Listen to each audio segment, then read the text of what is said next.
Hello friends, myself Seema Gupta from Deshbandhu College.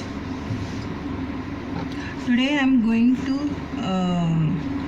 give a lecture on the topic annuity from the mathematics of finance.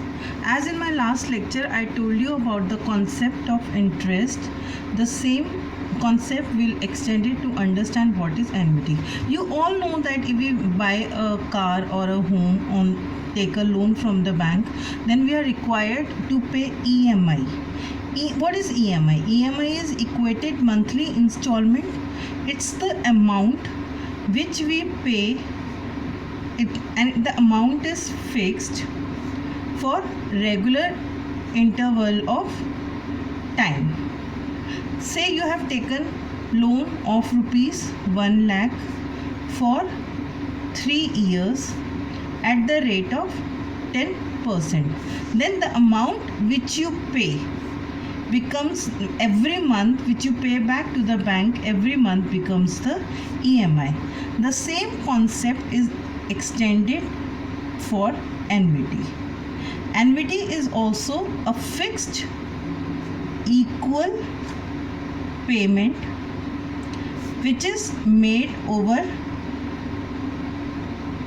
uniform time interval, or you can say at equal intervals of time, say monthly, quarterly or yearly. That is called annuity. For example, loan taken by banks, or you open a saving bank account and you put a fixed amount every month, which is called RD, recurring deposit. So all these amounts, they are called annuity. Now there is another term which is related to it, that is payment period. Now if you have opened RD in the bank, that means on the first day of every month, or on the first day, or on the date on which the account is opened, you are putting that amount in the bank. So the time period between two successive payments, first payment and second payment, this is called payment period. So if payment is being made monthly, then this, if it is being made, say first payment has been made on the 1st of January, February, March, April. January, February, March, April. So on the 1st of April you made another payment.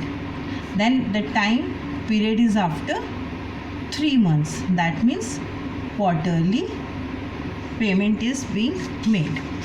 Now there are different kinds of annuities, but in your syllabus you have to do 3 to 4 kind of annuities. The first is ordinary annuity. Ordinary